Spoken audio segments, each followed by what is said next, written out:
प्यारी भाभी, आज रितु की ननद आई है। रितु भी खुश है। शादी के बाद ढंग से मिलना नहीं हो पाया था ननद सुषमा से। इस बार सुषमा पूरे 10 दिन के लिए रहने आई थी। रितु ने भी सुषमा की आवभगत में कोई कमी नहीं छोड़ी थी। रोज अलग अलग नाश्ते के मेनू से लेकर दोपहर के लंच और रात के डिनर के लिए भी रितु ने लिस्ट तैयार कर रखी थी।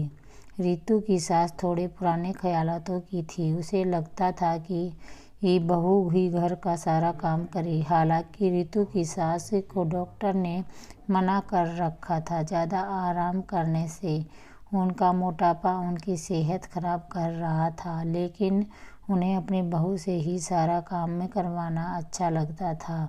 जब सुषमा आई तो उसने ये सब देखा।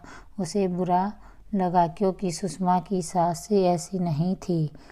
उसने पूरे घर को तो संभाल ही रखा था, अपनी बहू के साथ भी अच्छा तालमेल बना कर रखती थी। सुषमा को अभी ज़्यादा कुछ बोलना ठीक नहीं लगा कि कहीं उसकी माँ को ये न लगे कि वो आज ही अपनी भाभी को ज़्यादा तवज्जो देने लग गई है। ऐसे होते होते 10 दिन बीतने को आ गए और सुषमा का भी अपने घर जाने का वक्त नज़दीक आ रहा था। वो अपनी भाभी रितु के लिए कुछ देना चाहती थी। एक दिन उसने अपनी भाभी के साथ मार्केट घूमने का प्लान बनाया। दोनों नंद भाभी मार्केट घूमने गई तो रितु ने अपनी तरफ से सुषमा को कुछ उपहार देने के लिए शॉपिंग कर ली और साथ में सुषमा ने भी जिद करके अपनी भाभी रितु के लिए थोड़ा सामान ले लिया। दोनों नंद भाभी घर आ गए। घर आके सुषमा ने चहकते हुए अपनी माँ को सामान दिखाया जो वो अपनी भाभी के लिए लाई थी और रितु चाय बनाने चली गई। सुषमा की माँ ने सामान देखा तो बोली, तूने रितु के लिए सामान ले लिया? नंद कभी भाभी को देती है क्या? बेटियों का हक बस लेने का होता है, यही रिवाज है।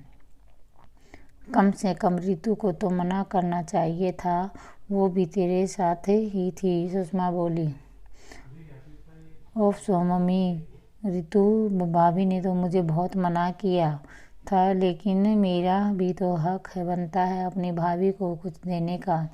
मम्मी, अब ज़माना बदल रहा है। अब मेरा और रितु का रिश्ता नंद भाभी का न होकर 2 सहेलियों का हो गया है, जो सही भी है। ज़माने के साथ सुषमा आगे बोली, माँ, आपको भी अपनी सोच से थोड़ी बदल लेनी चाहिए। रितु भाभी बहुत अच्छी है। आप उसे एक बार माँ बनकर पेश आएँ तो फिर आपको पता नहीं चलेगा कि वो दिल की कितनी अच्छी है।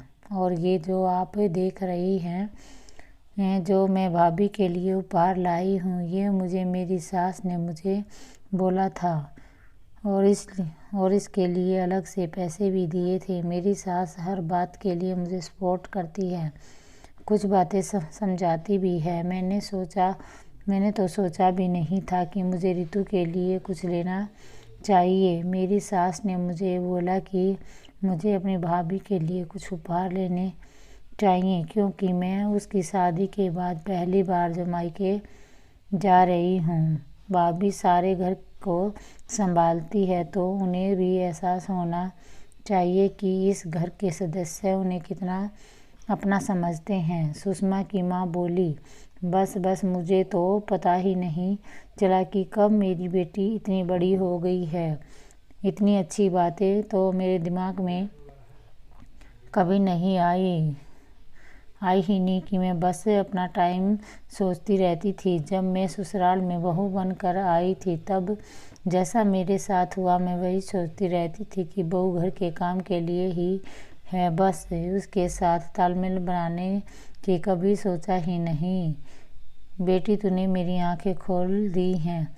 इतने मेरी तू चाय लेकर आ गई। उसने माँ बेटी का पूरा वार्तालाप सुन लिया था, पर उसने ये जाहिर नहीं होने दिया कि मन ही मन में अपनी ननद सुषमा को धन्यवाद किया। अगर आपको ये वीडियो अच्छी लगी तो इसे लाइक करें, शेयर करें और चैनल को सब्सक्राइब करना ना भूलें। धन्यवाद।